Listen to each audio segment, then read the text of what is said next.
Hello, and welcome back to Steady Rolling Man Presents The Masks of Nyarlathotep. Last time we lived it up in the Blue Pyramid Club, but what's going to happen when we step out into the foggy London night?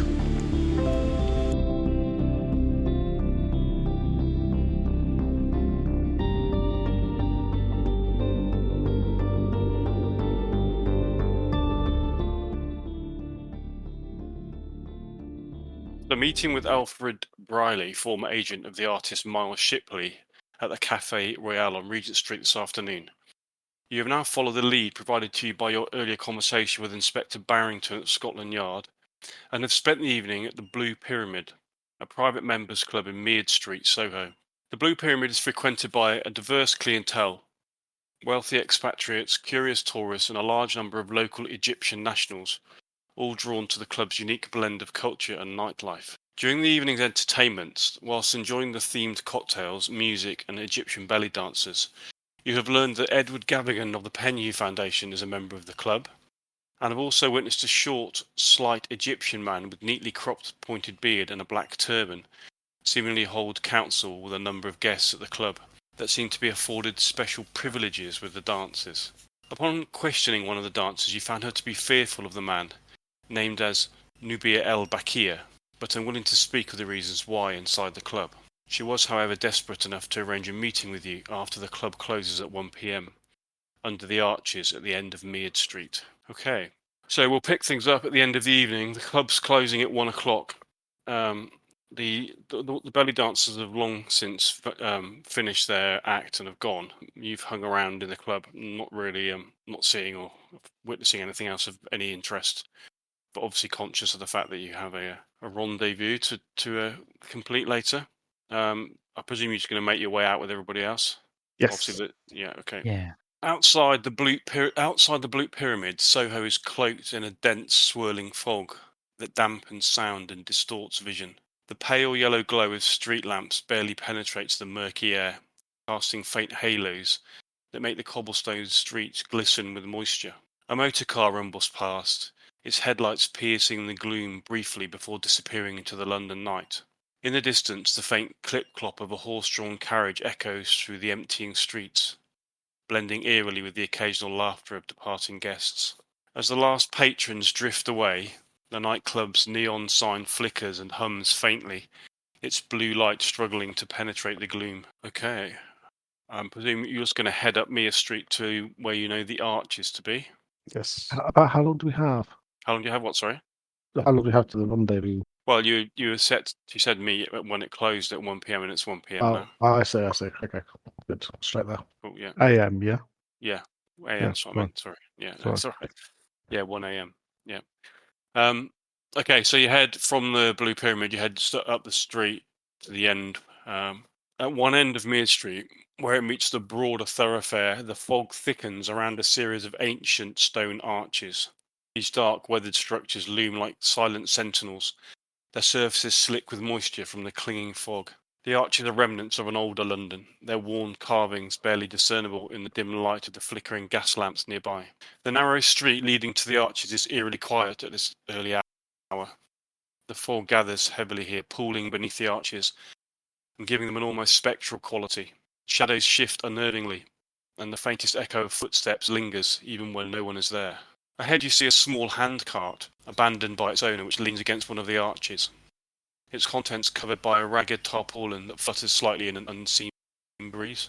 Nearby, a stray dog prowls the edge of the light, pausing briefly to sniff at the air before disappearing into the haze.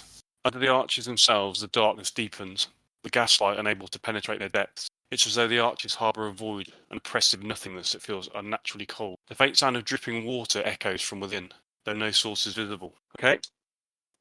You approach the archways, and suddenly from in the direction of the handcart, or behind the handcart, you hear a voice.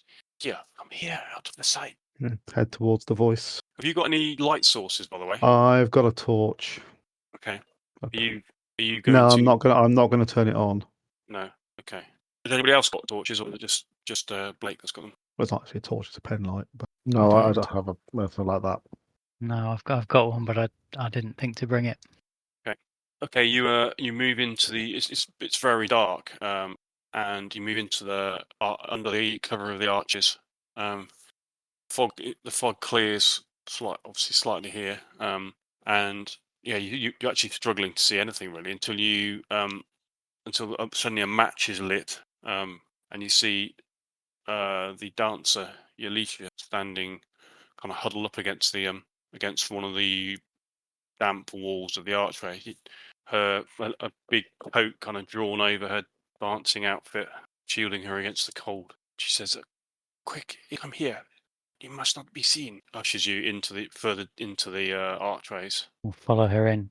As you move in, then she turns and says, "Why do you ask questions? Who are you?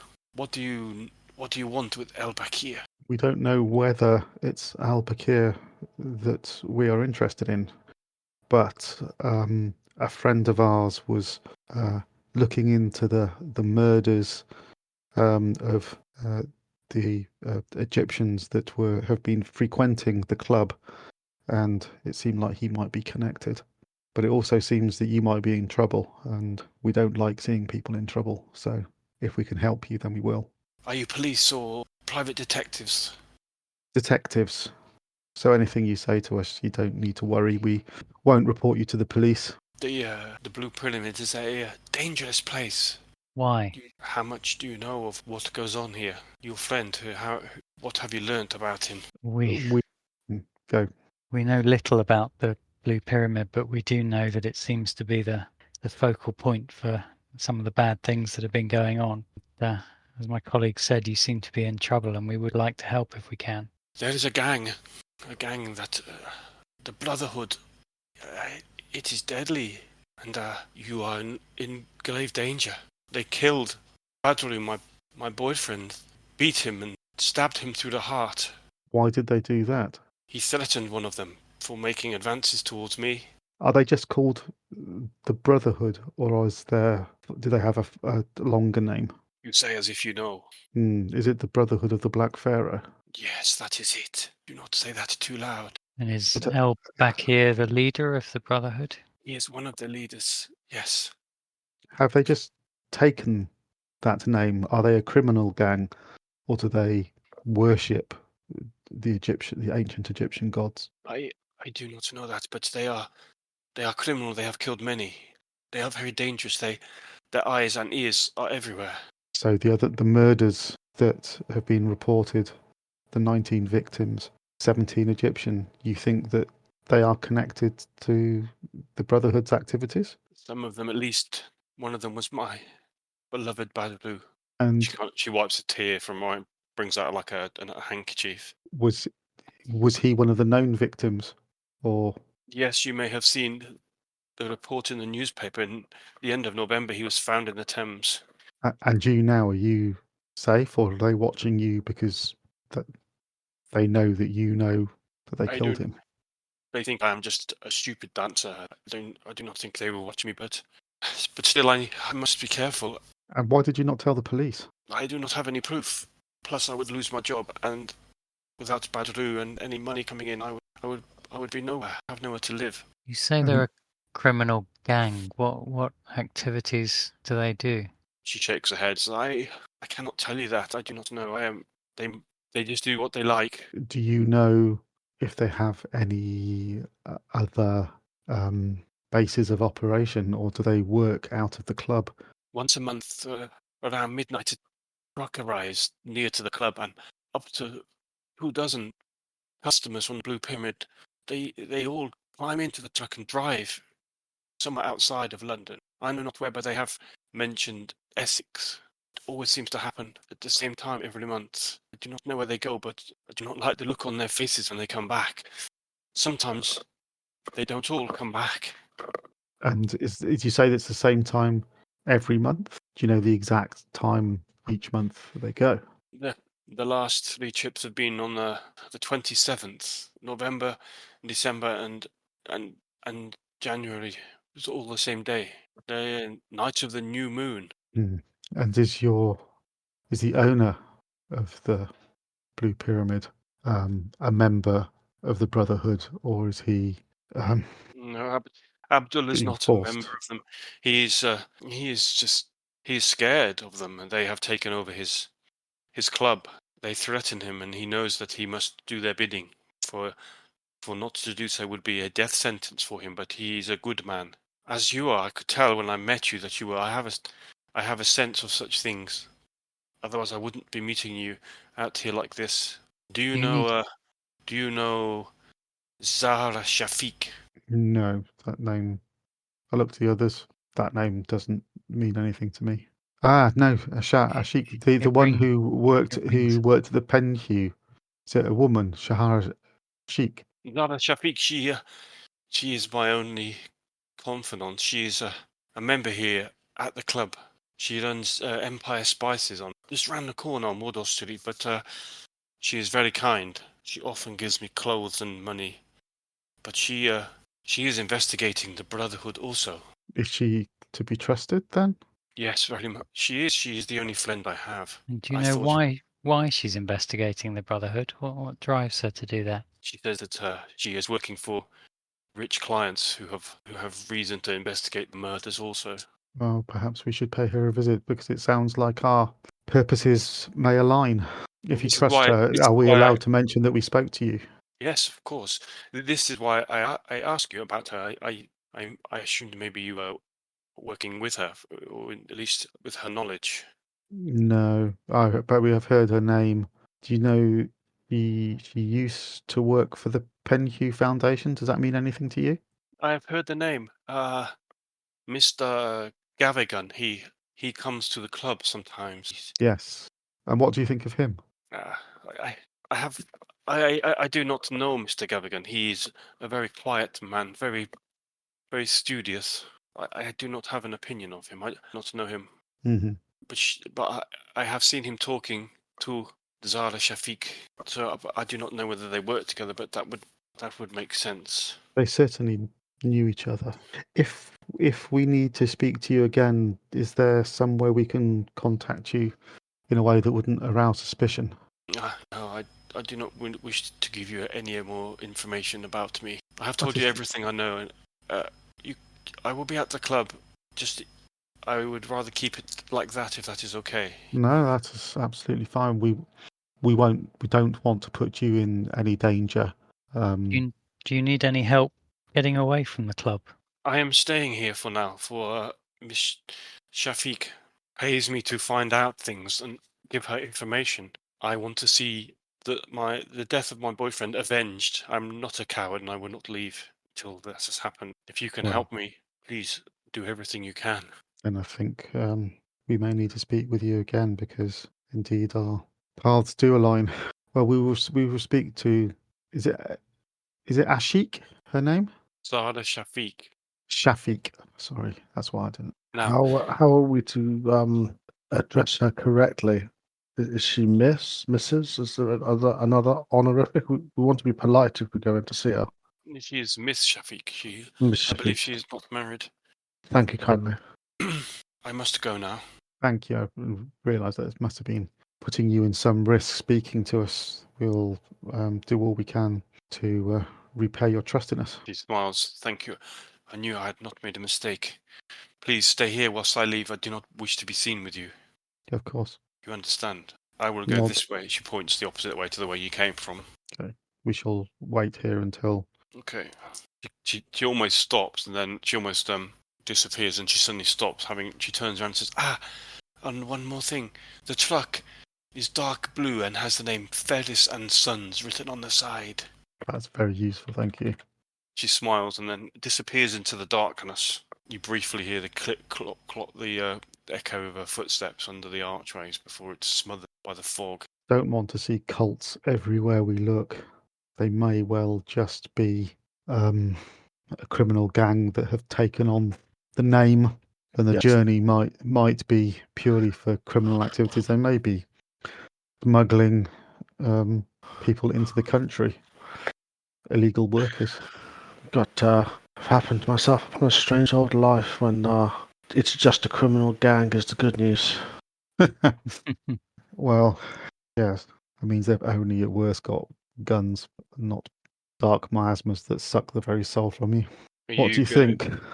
Well, I'm going to stand here and talk quietly for a minute. I think the next port of call is Empire Spices. Yeah. I agree. Who's she working for? Rich clients. Well, that's the question, isn't it? Old Wardour Street. That's a shame, because if we went down Old Compton Street, it would be even better if she worked at the Spice of Life rather than Empire Spices. Wardour Street is just is that a good part of town? Will be okay there? Absolutely. It's Okay. absolutely. Leads up to Oxford Street. Yeah, you'll have fun. What's there? Looks like we might have a wait till the next new moon, though. Was it the 11th today? Today's the 12th. 12th. Well, Oh, it's yeah. an opportunity to find out what Miss Shafiq knows and find out a little bit more about Ferris and Sons. When are we meeting the artist? Oh, when I say we, I mean. Is it today? It's now Friday morning, Yeah, isn't it? yeah. So actually, when I gave you the date, that was wrong. It's actually the 13th. I clicked over to the Friday. Yes, because it's Friday the what I- 13th. Oh, good. Fabulous. Okay, as you've been standing here, just chatting on the way under the arches, the fog. You can see the fog all around you. It's just getting thicker and thicker, and it's beginning to kind of float into the arches, or the space under the arches where you're huddled, to the point where you're talking to each other in the time between the dancer leaving and now. It's just a few minutes. The fog has got perceptibly thicker here, and you can each of you are like pretty hazy as you're chatting away, even though you're kind of right next to each other. We should perhaps get back to the hotel. It is Yeah. late. If we can get a hansom cab, Yeah. wouldn't want to be walking the streets, particularly seeing as we may well now be under observation of the Brotherhood as well. Without warning, a low, almost imperceptible hiss echoes through the fog, like the rustle of something long forgotten stirring. The foul smell of burning hair suddenly assaults your nostrils. The fog thickens and, becoming darker, begins to take on a life of its own, forming into barely discernible tendrils, tentacles even, like serpents, coiling and undulating in the air with terrifying precision. Suddenly one shoots forward with unnatural speed, lashing towards Jacob. Jacob, before you're able to, you try and dodge out of the way of it, but it's barely visible. Okay. The tendril shoots forward with unnatural speed and lashes you across the face, Jacob. You have no time to scream before the dark fog tendril forces itself into your nostrils and down your throat.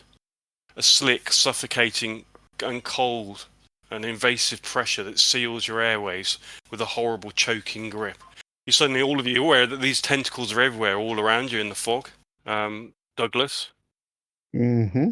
You have one of these tentacles that's exactly the same to you. It lashes out towards you, and it spreads at the last minute. You see it as it comes towards your face. Two of the smaller tendrils that are going up your nostril, and one thrusting itself down your throat.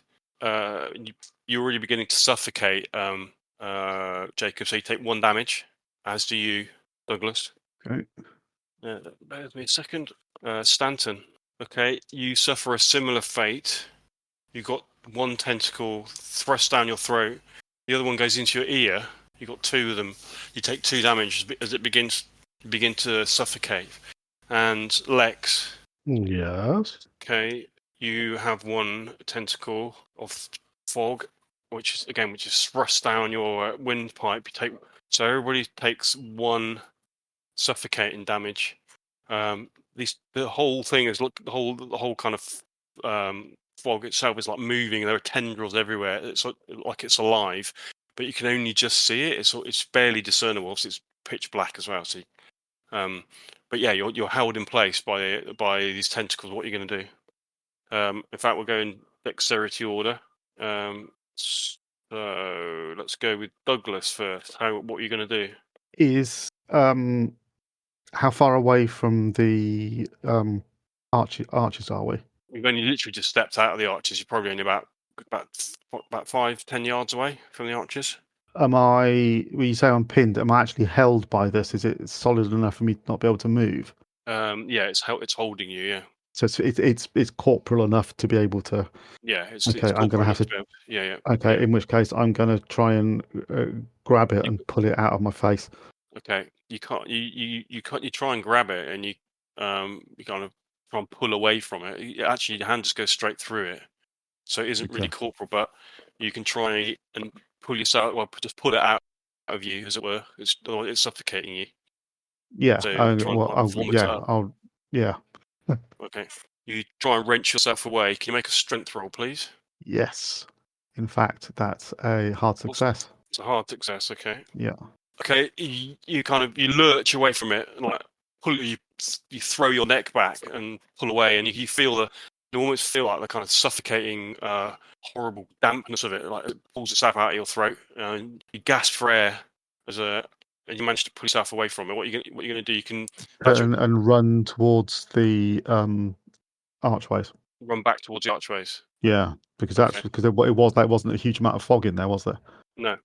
Okay. Yeah, No. I'm running that way. Okay. Right. Okay. That's Douglas. Okay, maybe Jacob next. Yeah, it is. What are you gonna do? Emboldened by what Douglas just did, I'm going to attempt to do exactly the same. Okay. Make a strength roll, please. That's a fail. Okay. You're just held fast. You're just struggling to breathe. You can't move from your current position as the fog surrounds you. Okay, Stanton, you've got 2 tendrils to wrestle against. You don't have to wrestle against. You can do something else if you want. Adam, are you there? I think that suggests he struggled against it. Did he just roll? Did he roll a dice then? He rolled 73. 73. Okay, so that will be fail. So he's struggling, trying to get away from the tendrils that have him bound. Okay, Lex. Okay, so I want to try to run after Douglas also. So is that a strength check? Yeah, I can offer you a hard success.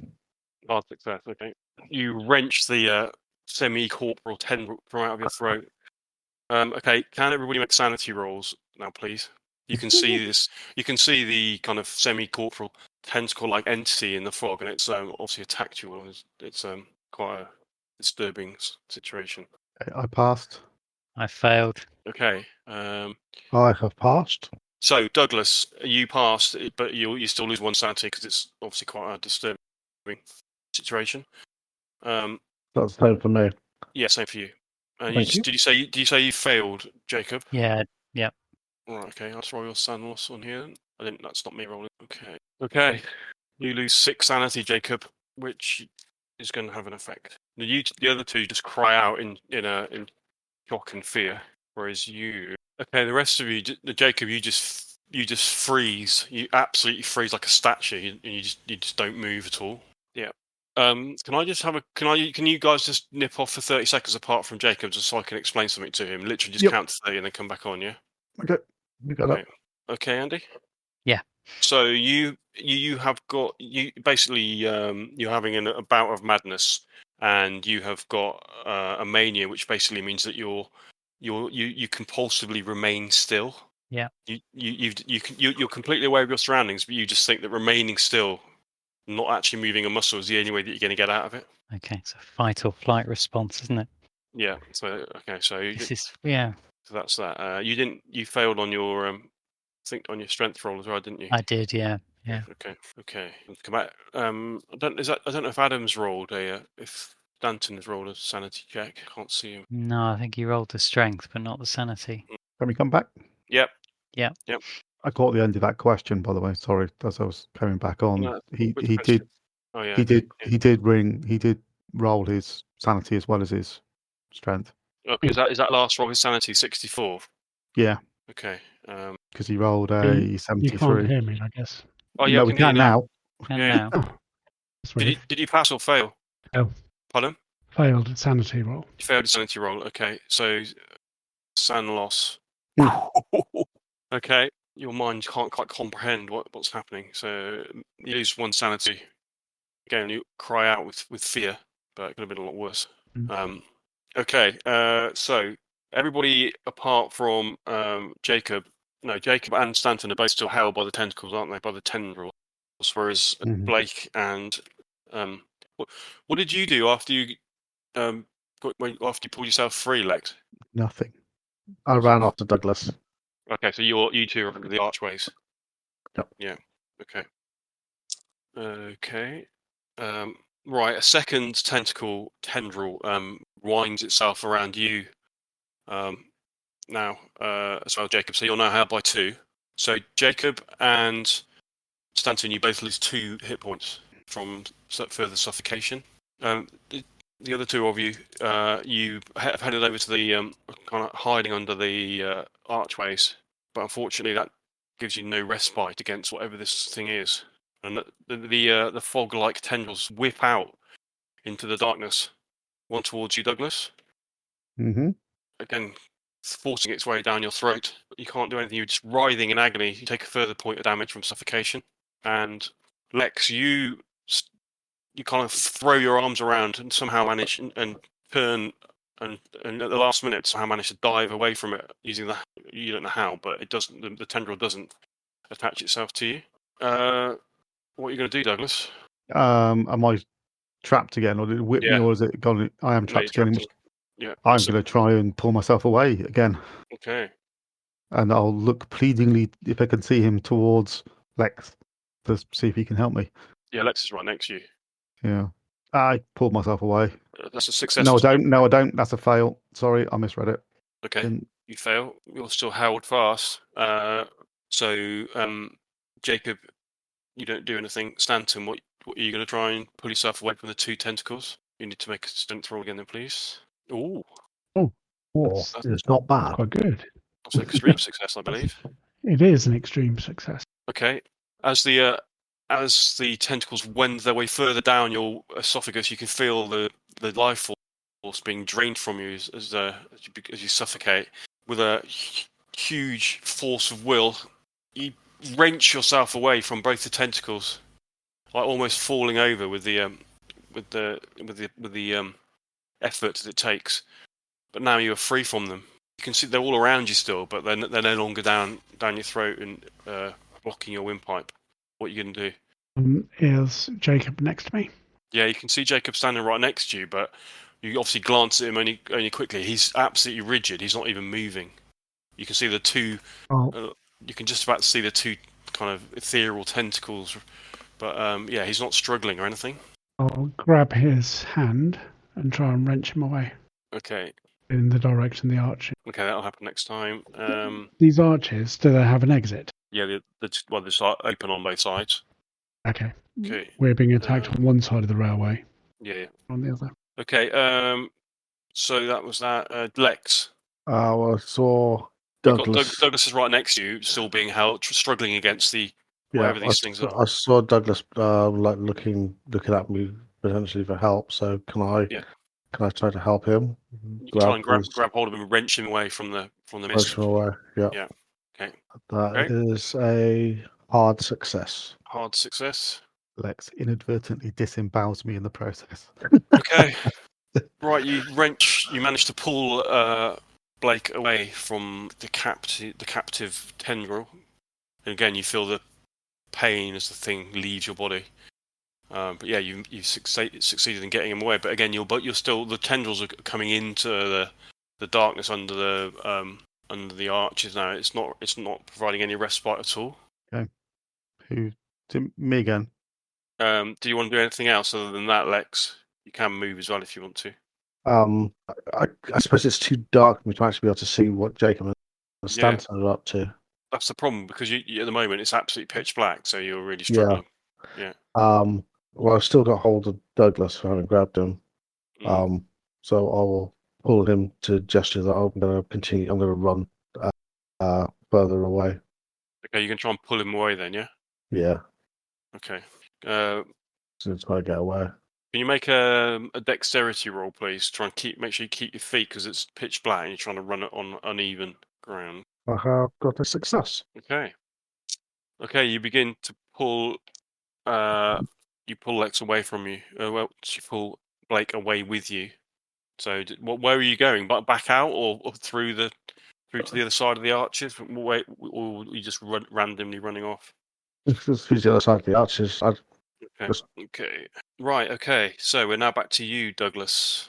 You are free of the. Oh no, because that was. Hold on a second. You all just had all your actions now, haven't you? So it's actually the thing. Don't call it the thing. Okay, Douglas, you dodge and miraculously a couple of fog tendrils that were heading towards you don't manage to catch you. Lex, you're not as lucky though. One of them kind of circles around your neck and then slithers down into your throat. Begin to choke. Take 1 damage. Ooh. Okay, Stanton, how much damage did you take last round? 2, wasn't it? 2, yeah. So, Which is so 4 you in now total. take 3 choking damage. I don't have any tendrils in me. Oh, sorry. I thought you. So I wrenched myself Yeah, free. you wrenched yourself free. So yes, apologies for that. Okay, it's only Jacob. Then you took 2 last time, didn't you? Yeah. Yeah. So you take 3 this time. Okay, Douglas, what are you doing? You say it's pitch black. You can't really see what the hell's going on, where anything is. You're just being dragged along by Lex, like stumbling forward. In Right. fact, yeah, I should have got you. Can I get you to make a dex roll as well because you're being pulled along? Yeah, that's a Okay. Yeah.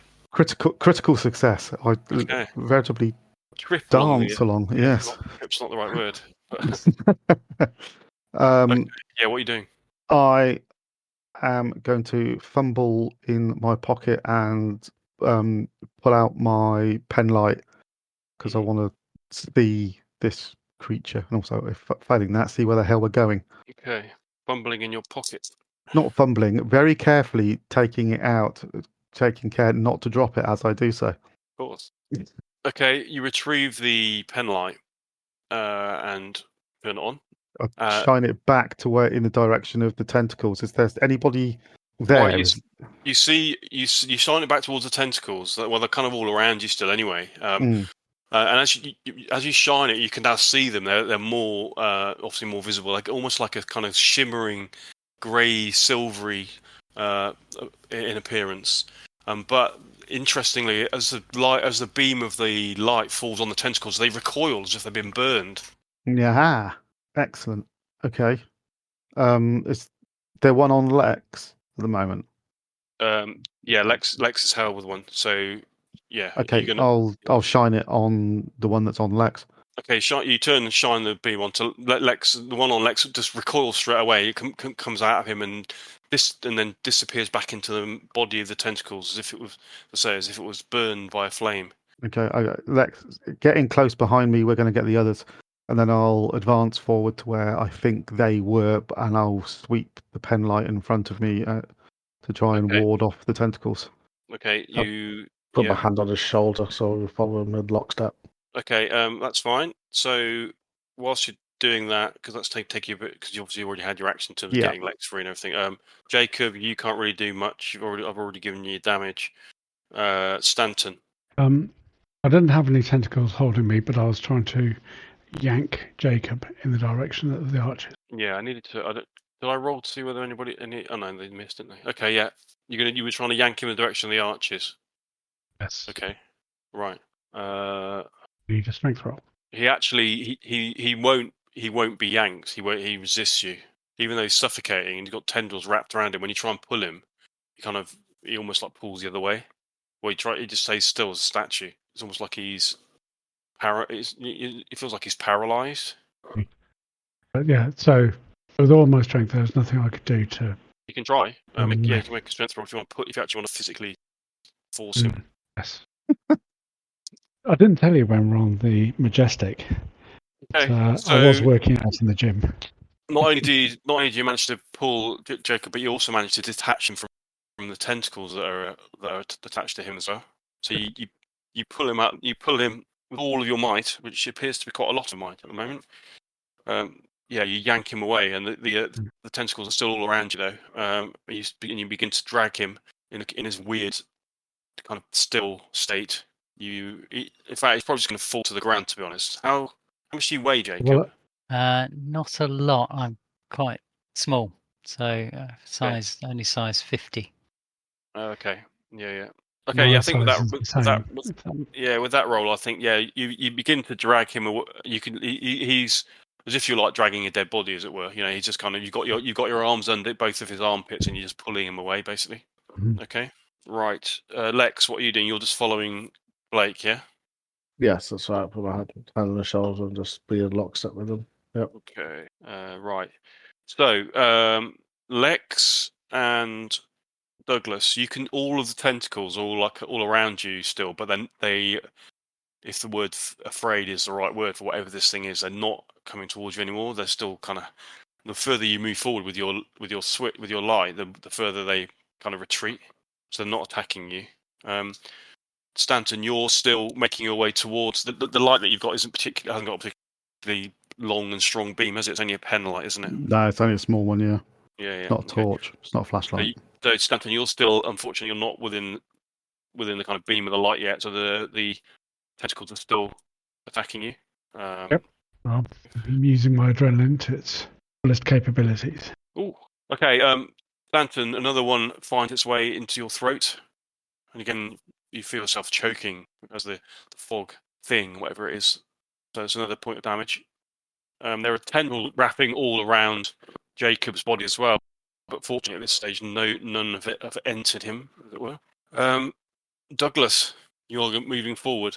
Yeah, keep advancing until we get to listening out to see if we can hear. Actually, I'll call out to them.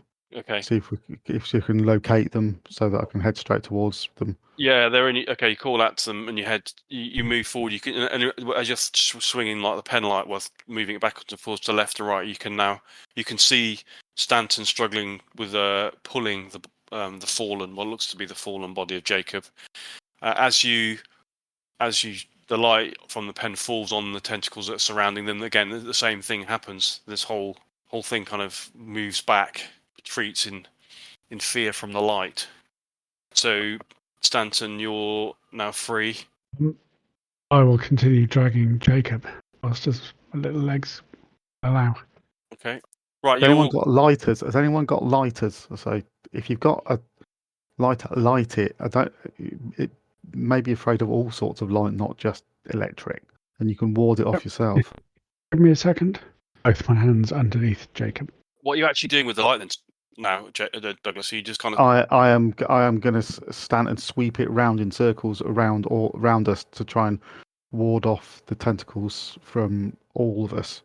So if we all stay together, I'll sweep it around. But the idea is to make sure other people can light lighters. If anyone doesn't have one, I will pass mine to them so that we can create as much light as possible around us. Okay. Right. Well, doing that, swinging the light around and then lighting the lighters. You see, well, suddenly the fog thing, or the thing in the fog, whatever it was that you saw, recedes, and everything becomes quiet again. Now the fog is just the fog, and once again you can hear the dripping of water from under the arches, a few yards behind you. A heavy stillness. And kneel down. Jacob, is he unconscious? No, he's still conscious, but he's just solid. His eyes are open. In fact, his eyes, he blinks as he looks at you, so he's still conscious. But he's just catatonic. Shall I pick him up and we'll take him away from here? Yeah, let's get him back to the hotel. We need to get back to the hotel as soon as possible. If anybody asks, he's really drunk. If you can hear us, Jacob, close your eyes. Did he do anything? No, he doesn't do anything. What does he do if I tried to close his eyes for him, or run my hand over his eyelids? Nothing. So if I try and close them, he opens them again. No, he doesn't. He doesn't do anything. He closes. Okay, so I can carry a closed-eyed Jacob. That looks like he's unconscious, so then we can scoot away. It's 1 in the morning. It's perfectly acceptable that he's completely wasted. Blasted. Yep, absolutely. Yeah. Right. Well, not quite completely acceptable, you know what I mean. It's understandable. Understandable. Yeah. Reasonable. It's an end to a good evening. Yeah. Stanton, how are you? Dreadful. The thing got inside my lungs, choking the life out of me. Yeah, I'm actually, now the adrenaline's wearing off, I'm pretty rough myself. I'm looking very pale and out of breath. Let's just get home. Okay. How are you trying to get back? Get a cab? Did you say? Get a cab. Yeah. Okay, so you go down Mead Street to try and find a cab, and actually you haven't gone very far, Lex, when you feel you hear a groan, and you feel the kind of weirdly parallel, or not parallel, the weirdly kind of stiff and unmoving form of Jacob suddenly becomes limp and groaning, and starts moving. Very nice. I'll have a look at him to see open his eyes back up again, or Yeah, his eyes are open now. Can you Can you speak, hear us? Jacob? Yeah. Can you hear us as a start? Can I just have a very quick chat with Andy again, please? If I can ask you to, again, just literally 30 seconds. Okay. Okay, so what you had there was a mania, which is called erymyomania. I'll send you later, but basically it's a compulsion for stillness. Okay, Yeah. So you've come out of the bout of madness, but the underlying insanity will last for another 10 hours, nor until you've had a good rest. So during that period of time, if anything scary happens to you, then you'll basically just stand still again. You think that's the only way of being safe? Okay, but I'm not catatonic anymore. Can I talk? You're, Yeah. yeah, Okay. yeah, okay. All right. Right? Fine. Yep. Got it. It's safe. Yeah, it's and secret. Are we good? Yeah, we're good. Yeah. Cool. Yeah, he's regained he's regained consciousness. I couldn't move. Couldn't move. Do you remember what happened? I remember all of it. Couldn't move. How are you feeling that? Can you move now? Yes. Yes. Can we get out of here? Yeah, we're going to head Mm. back to the hotel as fast as we can. Don't worry, you're safe. Thank you. I'm going to Where check where is over. that thing? Where is it? We managed to scare it off. It looked like it was afraid of the light. Luckily, I had a torch with me. Okay, you managed to catch a cab fairly easily, and head back to Brown's, where the night staff are on. It's very quiet, as you can imagine. So you're going to head back up to your room, I presume. Mhm. Okay, it's just past 2 by the time you got back, looking around at each other's white, pale faces. I'm going to check over Jacob, see if there are any physical effects I can help him with. Well, you've all got lasting physical effects from being starved of oxygen, but problem is that your medical skills can't really do anything about that, unfortunately. No. You think that in time, hopefully fairly short time, that should dissipate. Explain that to the others. I figured as much as like asphyxiation. There's not really much you can do about that, is it? No. Wondering if there's anything else, any foreign bodies to themselves, as we saw in Peru. That looked like Peru. Oh, why did you have to mention Peru? that. It didn't feel physical. It was made of mist, sort of. I couldn't. I tried to wrench it out physically. You can tear yourself away from it, but you can't tear it away. So I think it's more magical than anything else. I mean, maybe it was a spell. I think we've answered the question as to whether they're just a criminal gang or not, because that was not natural. Now the question is that just a creature roaming the fog because they are doing things they shouldn't be, or was that sent explicitly for us because they are aware of who we are? It's a bit of a coincidence to just be random, surely. Or does that thing protect the club? Yeah, but we weren't threatening the club at that point, were we? It may well have been sent for us, or it's just, as I say, or it's just roaming. It's just roaming the fog. But either way, I think we all carry torches from now on. I'm going shopping for a good sturdy flashlight first thing. All right. We should get back, get some sleep. You already are back. Oh, sorry, I thought we were in a Yeah. cab. No, I missed that bit. I said you got back to the hotel and then you're back in. You're in the Sorry. room now. My fault. I missed that. Yeah, you all sat in the room, kind of looking at each other, work out what the hell that was. Get some sleep. Okay, Get some breakfast. Get some torches. Okay, you all obviously crash into bed, exhausted, troubled nights, sleep, dreams, nightmares. But you're relieved when you wake up in the morning that your bodies seem to have recovered from the asphyxiation. So any hit points you lost as a result of being suffocated have now returned, healed. It's something. You glance outside of the window, see that it's a grey London day. The fog is only just beginning to lift, and you feel a little bit of a chill run through your body as you see the fog, the ever-present London fog that is now takes on just that little bit more of a threatening aspect than it did previously. I wouldn't say a little bit more. I'm not going out again. I kind of hoped the fog could be our friend, but it could cover our activities. cover our activities. Now it feels not so good. Okay, so after having had a nice breakfast, a full breakfast, and been out shopping to buy are you all buying some heavy duty flashlights? I've got a torch. I've got a flashlight anyway. Yeah, I I've do got a have one. flashlight. It was in my chest. I'm gonna I make I sure d- I've I got spare didn't batteries as well. I Yep. didn't have one, so I would get one. Okay, right. So it's kind of it's still fairly early or mid morning on the Friday when you have now you are now fully equipped with flashlights. You're back in the hotel lounge room, wherever you want to be. We're gonna go full Vin Diesel. What do we do? Trip to Wardour Street. To This, see the spice dealer. yeah. See what sort of thing it is. Is it a trader? Is it a retail situation? I know I don't. Well, we we need to find out what her. I mean, maybe it's a cover for other activities. The fact that she seems to be working for other people, and the fact that she left the Penhew Foundation. Gavigan's saying that the Brotherhood doesn't exist anymore when he was talking to Barrington. I mean, and they're both. They wouldn't fail to notice these kind of activities. So Gavigan's been speaking to Shafiq. So she would have told it. Maybe they fell out over that. Yeah. So she might be a very good source of information. And if she's investigating the Brotherhood, maybe she has encountered or is aware of their more supernatural activities. So I think at the moment she's our first course of action. And I've got an appointment with Shipley at 4:00 this afternoon. Okay. Right. A So morning. Spices, lunch, Shipley. Yep. Easy. Okay, so you're going to head off Wardour Street, which is literally just you find the shop Empire Spices at number 76 Wardour Street very easily. It's literally just around the corner, pretty much from the Blue Pyramid.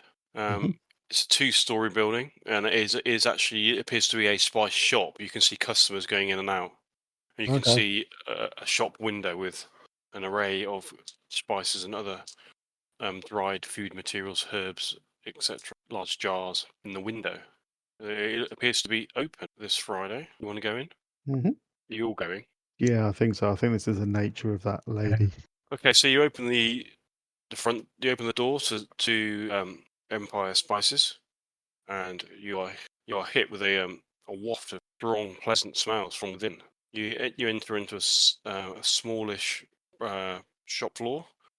Spices and herbs line the walls and large jars. There are cabinets with drawers, some of which are open, which have more of these same type of goods. I mean, there's just row upon row of different spices, all different shapes, sizes, jars, colours, types of spice. And it smells, as I say, really, really pungent. Standing to the right hand side where the counter is, behind the counter, seeming to weigh some kind of orange powder, which could be human, something like that, is a beautiful dark-haired Egyptian lady. Her grace is quite stunning. In fact, she's stunningly attractive. You immediately think of your mind is immediately cast to the image of Cleopatra. So that's how she looks. She's wearing just a normal shopkeeper attire. Is she busy or just not? No, she's not serving anyone. Is she? There's nobody. There's a couple of other customers in here, but they're just perusing the wares rather than speaking to her. So she turns from her task and smiles at you as you enter. Oh, Good morning. Good morning. Is it Miss Shafiq? She seems a little bit taken aback by that. It is, and who do I owe the honour of addressing? Jacob Lockhart. And, can I introduce my colleagues as well? This is Lex War, Stanton Fitzwarren, and Douglas Blake. There is no need for introductions. We are just a humble spice shop. We were hoping to have a private conversation with you, Miss Shafiq. Is there a time when we could do that? I'm afraid I am on my own in my shop. About what? I'll look around sort of furtively. About the Blue Pyramid Club. What about it? I'm happy to speak here. And your investigations into the Brotherhood of the Black Pharaoh. Again, are you sure you might not rather discuss this in private? The Brotherhood of the Black. some sort of secret society that my mother and father used to threaten me with when I wouldn't eat when I was young back in Cairo. Why would that be relevant? Perhaps because you were seeking additional information about their activities, and because it was mentioned to you by Inspector Barrington when he spoke to you previously. Or perhaps it would be because you've been discussing it with Mr. Gavigan from the Penhew Foundation, where you used to work. I have no means to alarm you, Miss Shafiq, but we suspect that your interests and ours are aligned, and we may be able to assist each other. She says, just bear with me for a couple of minutes, if that's okay. Of course. She goes over to the two customers that are in the shop, and she speaks to them in Arabic. She all smiles and kind of herds them out of the shop. Apologise. You can see by her, you can't understand what she's saying unless you speak Arabic. She's obviously apologising for the inconvenience. Stanton does. Stanton, she's apologising for the inconvenience to the customer, telling them that she needs to close just briefly, and they can come back in half an hour. As they leave, she changes the sign on the door to close and locks it. Right. Now, let us go somewhere more comfortable, she says. Takes you back and heads towards the back of the shop. And there's a doorway which leads into the actual, what you presume is her residence. Follow her through. Okay, you head through the door into a hallway, which again is quite. There's a large table in the middle of it with loads of jars and spices, and there's a few sacks and barrels and some more. Everything in this room. There's some stairs going down, stairs going up, other doors off this room as well. But this seems to be like the kind of centre of the building. And she moves away some of the spices and clears some chairs, and then offers for you to sit down. Thank you. I'll sit. All the while, the strong aroma of spices is all around you. So let us. Shall we start from the beginning? Yes. My apologies for being blunt earlier, but I do not feel that we have time for pleasantries where you pretend you don't know what we're talking about and we circle around in a polite conversation until we finally agree that we both have information which may be valued to each other.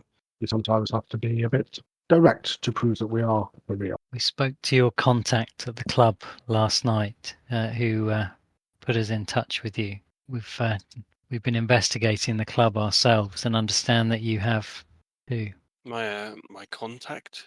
Yes, you will understand that we won't provide her name. This is all a bit rather strange to me. I do not. I am a member of the Blue Pyramid Club, but as for any of this other of which you speak, I am taken aback.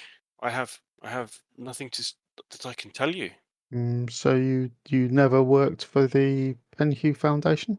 I did not say that. Yes, I have assisted the Penhew Foundation on occasions with expedition preparations to Egypt. I've given briefings on climate and local customs. I've also arranged local introductions for them, but that is it. Why is that anything to do with Blue Pyramid Club or this brotherhood of which you speak? Because the Brotherhood is an active gang working out of the Pyramid Club, and we believe has been responsible for the murder of 19 people over recent months, and that you were aware of this and were investigating it for important, wealthy people.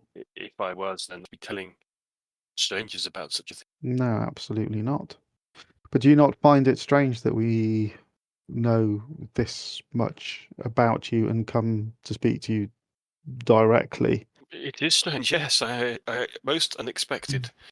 And you know that this information is true, even though you are currently denying it. So at some point, we will have to move past this impasse where you deny your knowledge and we start trusting each other and realize that we can help you because we too are investigating the Brotherhood and wish to help solve the crimes of the 19 murders and to stop the activities of the Brotherhood in London. It's curious, I find. Sorry, please. Yeah, sorry, Douglas. It is curious, speak, that sometimes I have found, although it's not really in my nature, that in order to gain pertinent information, you do occasionally have to act impersonally. That, unfortunately, is what we're doing today. But there are a few things that you can assume. We are not members of the Brotherhood. We are not members of the police. If we had any nefarious designs on you or wishing to cause you harm, we probably wouldn't come and introduce ourselves by our own name. Indeed, we probably wouldn't come and introduce ourselves at all. No, I understand. It is. I do not know you. You are strangers to me, and you come in to my shop talking about all these things. It is.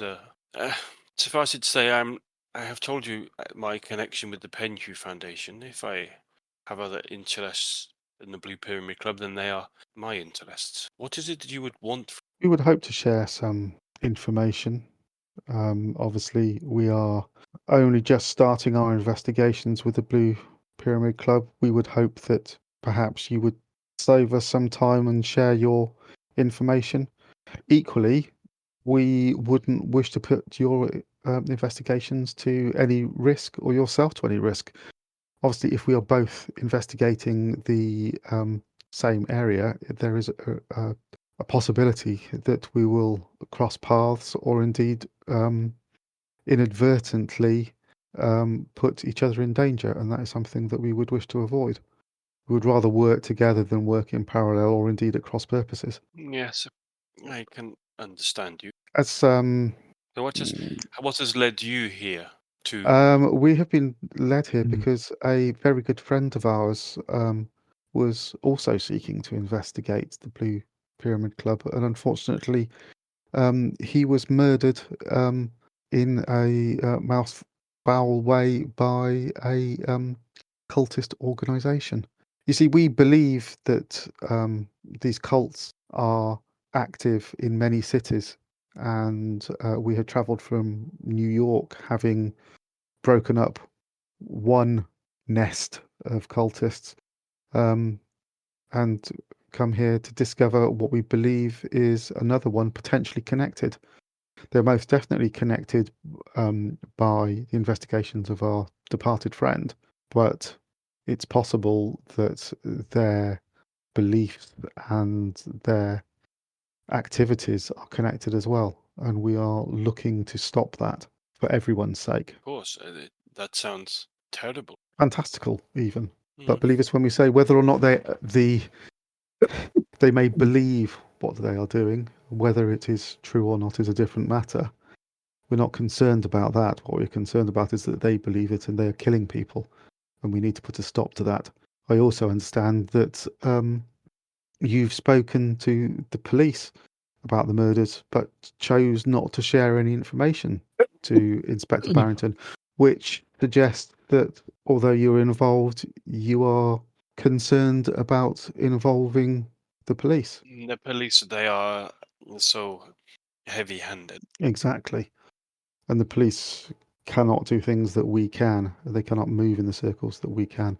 And the police aren't as open-minded as we are. Let me provide you some additional information so that perhaps you can trust us a little more. Please do. Your contact provided us with some information that I believe has already been provided to you, that the Brotherhood meet once a month and travel by truck out of London on a specific night of the month. Now, that sounds as if it's maybe for some form of ritual or criminal activity, may or may not tie in with the timings of the murders. Now, I believe you know that already, but ask yourself how we know that, and you can check perhaps with your contact after we leave as to whether she believes we can be trusted. There is no denying that you are well in. Yes, and I was aware of that. My contact, is she safe? She is safe as far as we know. We offered to take her to safety, but she felt better in the position that she was in. We ourselves encountered some danger last night, and she warned us to be careful. which speaks to her bravery that she was more concerned for our safety than her own. But I also understand that she has a very strong desire to see justice done, and both we and you know why that is and why it means so much to her. Yes, she has suffered a lot. She is a good girl. Then perhaps if you trust her, you should also trust her judgment. She sent us to you. We could help her together. Who do you suspect is behind this brotherhood of which you speak? Well, Have you been to the Blue Pyramid? we have, and we've observed that there are certain individuals there who have special privileges. Do not believe that the owner is involved. I believe that he is under their power. We understand as well that the leader of the group is Nabir al-Bakir. But She beyond nods. that, we know very little as to their activities, other locations, and what it is they've been doing.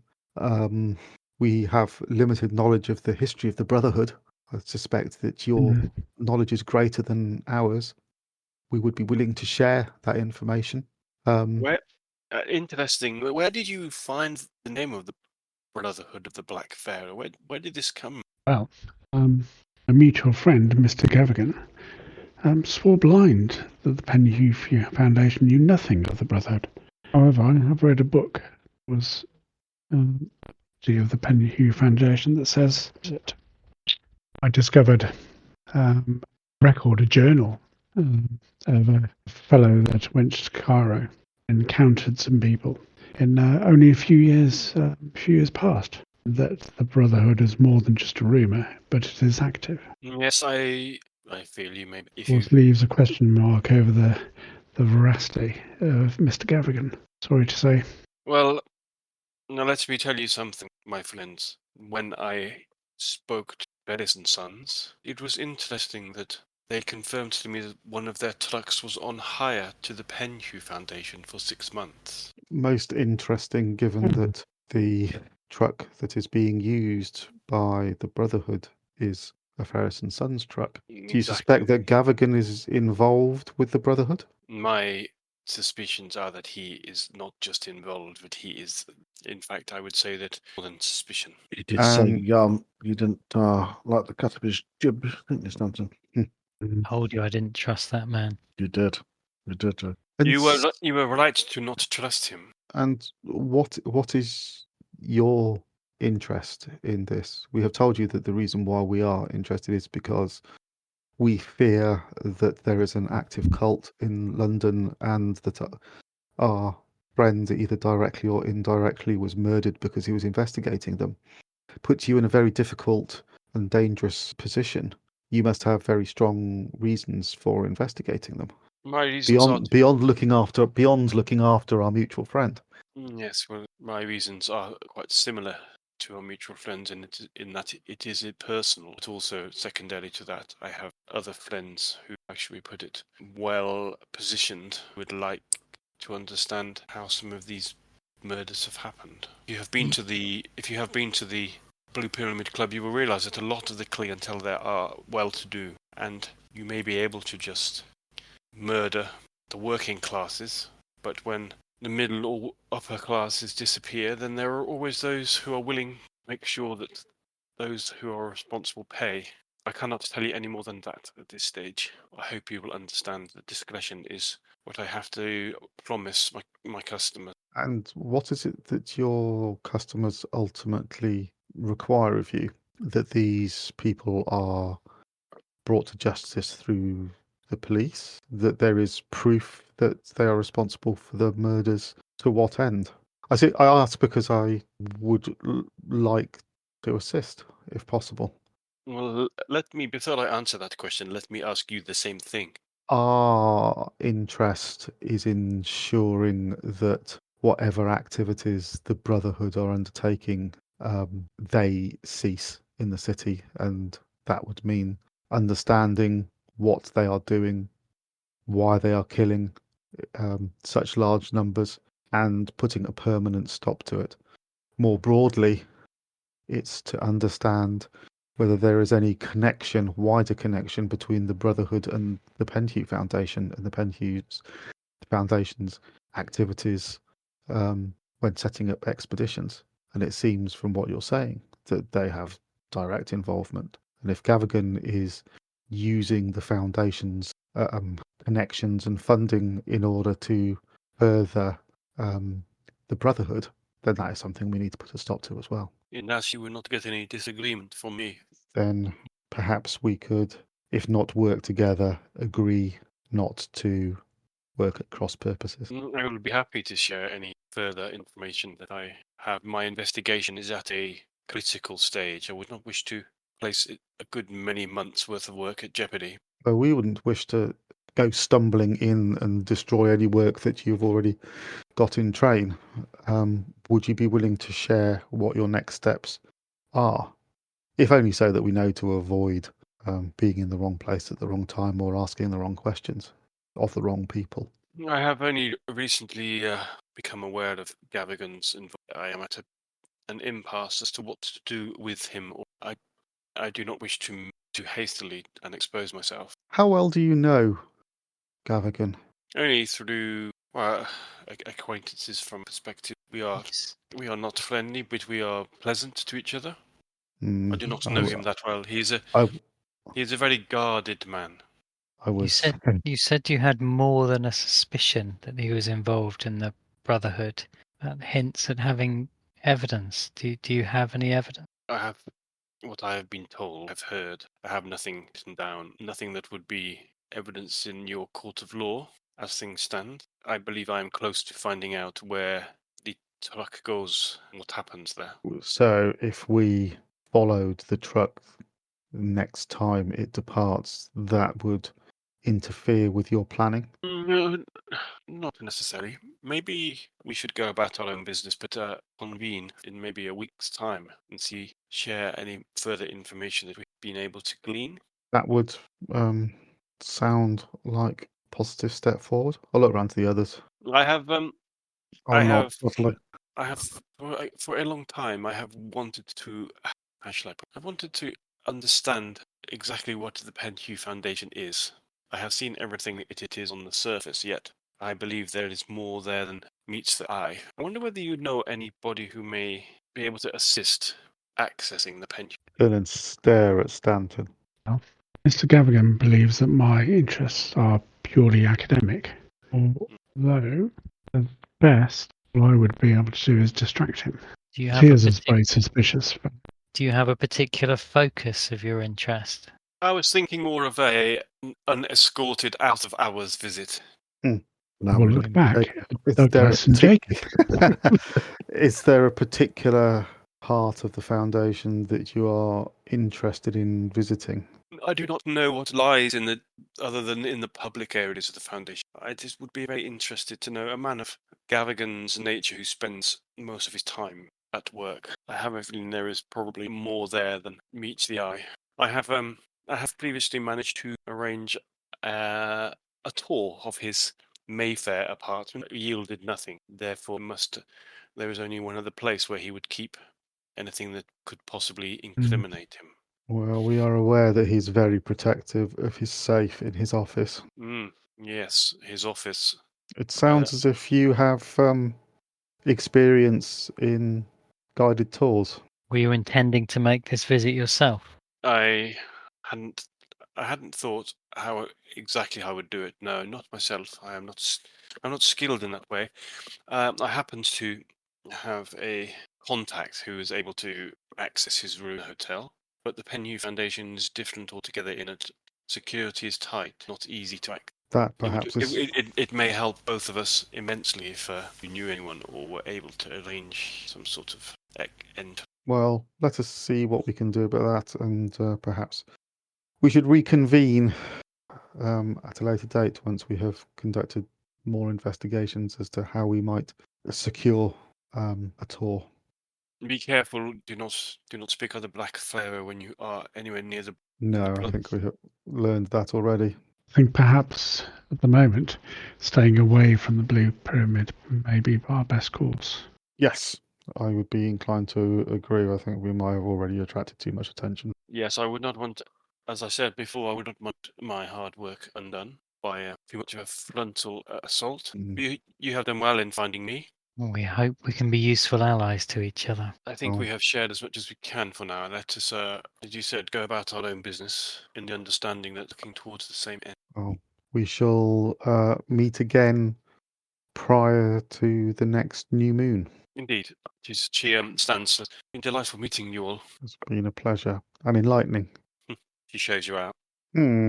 Closes the door behind you, hear the bell of the shop ring, and then you see the shop sign turn back around to open again.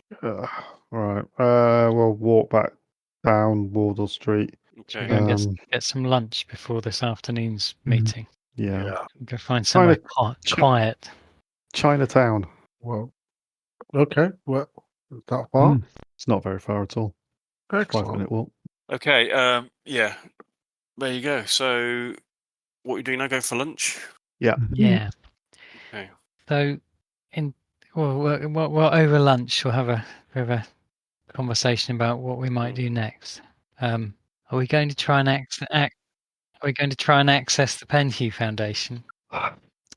Yeah. I mean, we're going in circles a little bit because we'd already identified the safe as a primary area of interest. I don't know. We didn't appreciate before that Gavigan. Well, I know I've always been quite forward about saying I don't trust him, but not quite to that level. No. Well, we've got that. We've got the truck as well, but that's something for probably a week or two away. Yeah. We've got the artist this afternoon.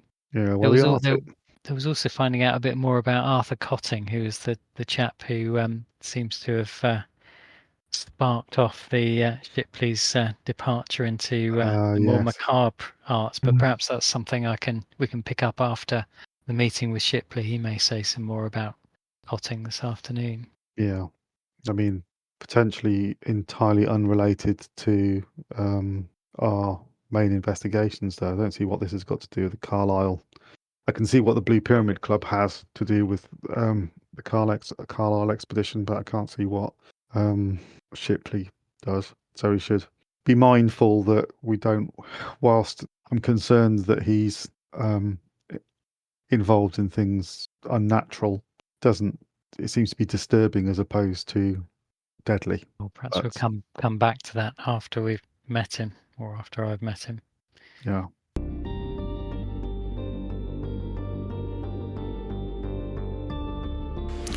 Jacob's suspicions confirmed. He always said he was a rumman. What will the investigators do now? And more pertinently, how many crimes are they going to commit? Getting to the evidence. Join us next week on Steady Rolling Man Presents The Masks of Nyarlathotep.